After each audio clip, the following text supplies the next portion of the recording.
Hi welcome to YoYo TV.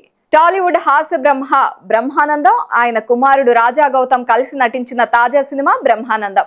ఈ సినిమాను స్వధర్మ entertainment banner లో రాహుల్ యాదవ్ నిర్మిస్తే ఆర్వీఎస్ నిఖిల్ దర్శకత్వాన్ని వహించారు. ఇప్పటికే బ్రహ్మానందం సినిమా నుండి విడుదలైన టీజర్ ట్రైలర్లకు మంచి రెస్పాన్స్ వచ్చింది. ప్రమోషన్ కూడా చాలా బాగా జరిగింది. మరి ఈ సినిమా ఎలా ఉంది, హిట్ అయిందా లేదా అనేది యోయో రివ్యూలో తెలుసుకుందాం. బ్రహ్మానందం స్టోరీ విషయానికి వచ్చేద్దాం. చిన్నప్పుడే తల్లిదండ్రుల్ని కోల్పోయి స్వార్థపరుడుగా పెరిగిన రాజా గౌతమ్ థియేటర్ ఆర్టిస్ట్ అవ్వాలి అనుకుంటాడు. అందుకు దాదాపుగా 6 లక్షలు కావాల్సి వస్తుంది. అతని దగ్గర అంత డబ్బు ఉండదు. మరి అదే సమయంలో అతనికి తాతయ్య వయసున్న వ్యక్తి అంటే బ్రహ్మానందం పరిచయమై తన 6 ఎకరాల పొలం ఇచ్చేస్తానని చెప్పి ఓ కండిషన్ పెడతాడు. ఓ 10 రోజుల పాటు స్వార్థం పక్కన పెట్టి పక్కనున్న వారి కోసం ఆలోచించాలి అనే కండిషన్తో మనవడిలో తాత మార్పు తీసుకొస్తాడా? వారి జర్నీ ఎమోషనల్గా సాగడానికి కారణం ఏంటి అనేది తెలుసుకోవాలి అంటే థియేటర్స్కి వెళ్ళిపోవాల్సిందే.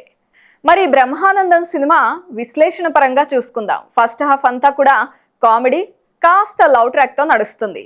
ఈ గ్యాప్లో వచ్చే కామెడీ అందరినీ అలరిస్తుంది. బ్రహ్మానందం ఎంట్రీతో కామెడీ ట్రాక్ నుండి సినిమా కాస్త సీరియస్ ట్రాక్లోకి వెళ్తుంది. ఈ నేపథ్యంలో వచ్చే సన్నివేశాలు ప్రతి ఒక్కరితో కంటతడి పెట్టిస్తాయి. వెన్నెల కిషోర్, గౌతమ్ల మధ్య వచ్చే కామెడీ సూపర్బ్గా ఉంటుంది.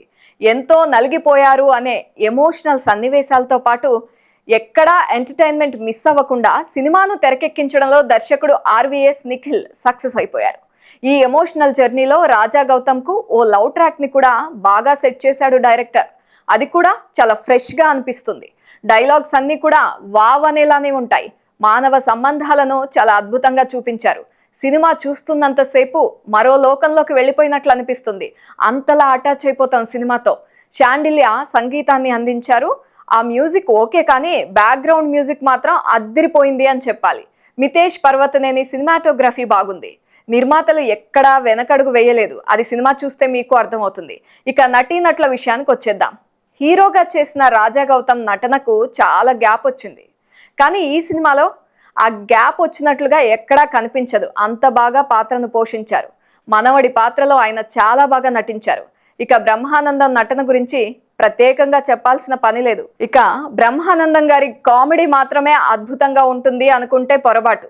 ఈ సినిమా చూస్తే ఖచ్చితంగా ఆయన ఎమోషనల్గా కూడా ఎంత అద్భుతంగా నటించగలరో అర్థమవుతుంది.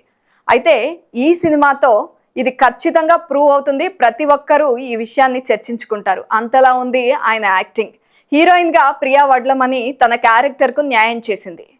వెన్నెల కిషోర్, రాజీవ్ కనకాల, ఐశ్వర్య హోలక్కల్, దివిజ వీరంతా తమ పాత్రల పరిధి మేరకు నటించి మెప్పించారు. ఈ సినిమాకు బ్రహ్మానందం, గౌతమ్ల acting, direction, background music, story plus అయితే సాంగ్స్ అక్కడక్కడ కొన్ని ల్యాగ్ సన్నివేశాలు, కొన్ని సీన్స్ మైనస్ అని చెప్పాలి. ఈ సినిమా అన్ని వర్గాల ప్రేక్షకులకి నచ్చుతుంది. ఓవరాల్గా బ్రహ్మానందం అంటే కామెడీ మాత్రమే కాదు, ఒక సందేశాత్మక చిత్రం.